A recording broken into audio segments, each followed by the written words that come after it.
सभी प्यारे बच्चों को मेरा नमस्कार। आपका अपना यूट्यूब चैनल LKM मीना पे सभी का स्वागत है। तो प्यारे बच्चों, आज की वर्कशीट हमारी शिक्षा निदेशालय की तरफ से दी जाने वाली कार्यपत्र संख्या 87, विषय हमारा सामाजिक विज्ञान और कक्षा 10 की वर्कशीट है।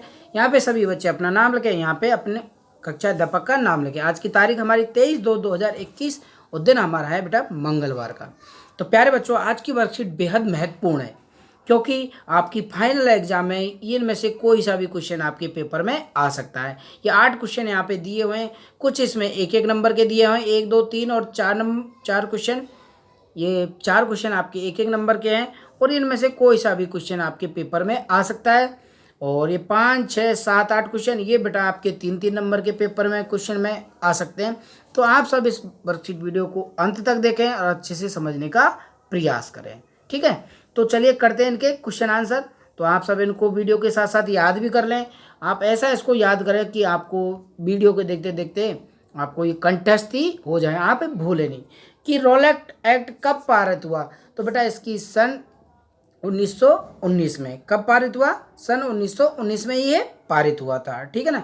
तो रॉलेट एक्ट कब पारित हुआ, इसे आप बार बार रिपीट करेंगे तो आपके मन में एकदम ये बैठ जाएगा कि ये 1919 में लागू हुआ या पारित हुआ। निम्नलिखित में से कौन सा इटली के एकीकरण के विषय में संबंधित नहीं है? ये नहीं है, क्या करा है? नहीं है। तो देखो ये यहाँ पे पहला ऑप्शन जो से मैंने से अपने लक्ष्य की प्राप्ति के लिए खूपा संगठन की स्थापना की, बिल्कुल सही है। प्रधानमंत्री काबुल ने इटली संघ की स्थापना के लिए आंदोलन का नेतृत्व किया, ये भी सही है। 1861 में विक्टर इम्मानुएल द्वितीय ने स्वयं को संयुक्त इटली का राजा घोषित किया, ये भी बात सही है। लेकिन हमें क्या करना है कि संबंधित नहीं है पूछ रहा है, तो बेटे ऐसे क्वेश्चनों को आपको पढ़ना है अच्छे से ढंग से। कई बार क्या करते हैं बच्चे जल्दीबाजी के चक्कर में हमारा जो राइट आंसर होता है उसको भी हम गलत करके आ जाते हैं। तो बेटा ऐसा कुछ नहीं करना, हमें क्वेश्चन को पहले अच्छे से समझना है फिर जाके उसका आंसर करना है। तो डी ऑप्शन है ऑटो वन बिस्मार्क इटली के एकीकरण का सूत्रधार था, ये बेटा बिल्कुल गलत है। तो हमें ऑप्शन नंबर डी इसमें हमारा आएगा। ओके स्टूडेंट, यहाँ पे पूछ रहा है अगला क्वेश्चन हमारा कि सभी ने अवज्ञा आंदोलन सन कब वापस ले लिया? अगर आपको पता हो कि सभी ने अवज्ञा आंदोलन कब वापस ले लिया, तो बेटा सभी ने अवज्ञा आंदोलन हमारा 1922 में गांधी जी ने वापस ले लिया था। कब ले लिया था? 1922 में इसको वापस ही उन्होंने कर लिया था, ठीक है ना।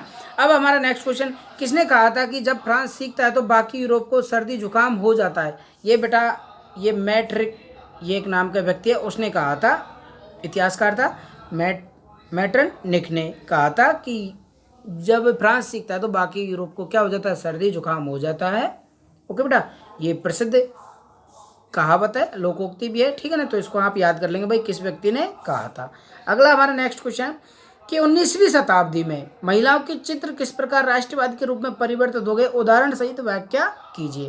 तो यहाँ पे हमें उदाहरण सहित बताया कि पहला इसमें पॉइंट हम क्या लिखेंगे कि जब किसी विचार या अमूर्त रूप को किसी व्यक्ति या वस्तु के रूप में चित्रित किया जाता है उसे हम रूपक कहते हैं। मतलब किसी भी चित्र के अमूर्त रूप से हम किसी भी व्यक्ति का चित्र बनाते थे उसे रूपक कहते हैं। इसी प्रकार से फ्रांस में मारियन या जर्मनी में जर्मेनिया रूपकों का प्रयोग किया गया। किसके लिए गया? महिला के चित्रों को बनाने के लिए। फ्रांस और तथा जर्मनी को नारी रूप के रूप में फ्रांस तथा जर्मनी को नारी के रूप में दर्शाया गया। इससे वहाँ पर राष्ट्रवाद के प्रचार प्रसार में आपसी एकता को क्या मिला बेटा? बढ़ावा मिला कि वो लोग इकट्ठा होने लगे। इससे लोगों का देश के प्रति लगाव और समर्पण का भाव बढ़ा। तो इन महिलाओं के चित्रकारी से राष्ट्रवाद के रूप में वो क्या हो गए बेटा? एकत्र हो गए। कब हो गए थे? 19वीं शताब्दी में। तो आप इन 5 पॉइंटों को इसमें आंसर लिख देंगे और आपके 3 नंबर का क्वेश्चन कंप्लीट। ओके स्टूडेंट, अगला हमारा नेक्स्ट क्वेश्चन कि 31 जनवरी 1930 को वायसराय इरविन को महात्मा गांधी द्वारा लिखे गए पत्र में कौन सी 2 प्रमुख मांगे की गई और नमक कानून की मांग सबसे महत्वपूर्ण क्यों थी? कि जब गांधी जी ने उन्हें लिखा कि 31 जनवरी 1930 को महात्मा गांधी ने वायसराय इरविन को एक पत्र लिखा जिसमें 11 मांगों का उल्लेख किया गया था। उनमें 2 सबसे महत्वपूर्ण मांग थी कि लगान में कमी करो और नमक कर की समाप्ति करो। ये 2 मांग बहुत महत्वपूर्ण थी और ये भारतीय जो शासन के भारतीय शासक की जो जनता थी वो बहुत परेशान थी अंग्रेजों से, ठीक है ना। नमक कानून की मांग सबसे महत्वपूर्ण क्यों थी? क्योंकि नमक पर कर लगाना ब्रिटिश सरकार के शोषण की मतलब बहुत ही ज़्यादा शोषणकारी नीति थी और नमक का प्रयोग हर भारतीय के द्वारा किया जाता था। इसलिए ये नमक कानून की मांग सबसे महत्वपूर्ण थी, क्योंकि नमक तो सभी खाते हैं और इस पे भी अगर सरकार ने कर लगा दिया तो वो भारतीयों के बिल्कुल घुटने टेकने को मजबूर हो गए थे। ओके स्टूडेंट, तो इसलिए ये दो मांग प्रमुख थी। इसमें नमक कानून की जो मांग थी वो सबसे महत्वपूर्ण थी, इसलिए उन्होंने इसे समाप्ति की मांग की। ओके स्टूडेंट, अगला हमारा नेक्स्ट क्वेश्चन कि यूरोप में राष्ट्रवाद के विचार के निर्माण में संस्कृति ने किस प्रकार महत्वपूर्ण भूमिका निभाई? कि बेटा एक संस्कृति एक ऐसी चीज होती है कि सांस्कृतिक कारक जैसे भाषा, लोकगीत, लोक कथा आदि ने लोगों को क्या करा, एक साथ जोड़ा। क्योंकि ये हमारी पुरानी जो संस्कृति है ये भारतीय मतलब यूरोपीय संस्कृति को जोड़ रही थी वहाँ पे, और सांस्कृतिक कार्यकारों ने राष्ट्रवाद के विचार के प्रसार में इनकी महत्वपूर्ण भूमिका निभाई। कि जो कहते हैं ना, रघुकुल रीति सदा चली आए, प्राण जाए पर वचन न जाए। तो जो हमारे पूर्वजों ने काम किया था तो वही अगली पीढ़ी करती है। तो ये संस्कृति एक ऐसी चीज होती है कि उसमें सब क्या एकता के प्रो में बंध जाते हैं। सांस्कृतिक कारकों के द्वारा आम जन तक राष्ट्रवाद की भावना को पहुंचाना क्या हो गया, आसान हो गया। रूमानी राष्ट्रवाद और फ्रेडरिक सोरियो का कल्पना दृश्य आदि इस प्रकार के उदाहरण हैं कि मतलब ये दो व्यक्ति थे तो उन्होंने क्या किया, अपने राष्ट्र का अलग ही आदर्श प्रस्तुत किया, तो जिससे लोग क्या हो गए बेटा, इकट्ठे हो गए और अपनी संस्कृति में महत्वपूर्ण भूमिका उन्होंने निभाई थी। अगला हमारा क्वेश्चन कि अल्लूरी सीताराम राजू कौन थे? बेटा ये अल्लूरी सीताराम, इन्होंने असहयोग आंदोलन में इनका क्या योगदान था? ये बहुत ही क्रांतिकारी थे स्वतंत्रता संग्राम के।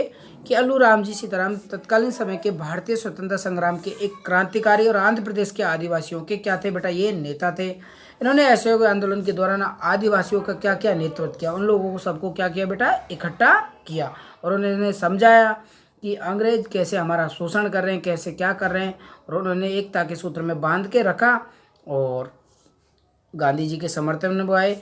वे गांधी जी के विचारों से बहुत प्रभावित थे। हालांकि उनका मानना था कि अहिंसा से स्वराज की प्राप्ति नहीं हो सकती। उन्होंने अंग्रेजों के खिलाफ गुरिल्ला युद्ध की शुरुआत की थी। बेटा ये ध्यान रखना कि गुरिल्ला युद्ध की शुरुआत किस व्यक्ति ने की, तो वो थे अल्लूरी सीताराम राजू। ये आपका 1 नंबर का क्वेश्चन आ सकता है, ठीक है ना। तो इस प्रकार आपकी वर्कशीट कंप्लीट होती है। सभी प्यारे बच्चे इस वर्कशीट के क्वेश्चनों को अच्छे से याद करेंगे और कोई सा भी क्वेश्चन आपकी बोर्ड पेपर में आ सकता है। ओके बेटा, तो आप सब इनको कंठस्थ याद कर लें,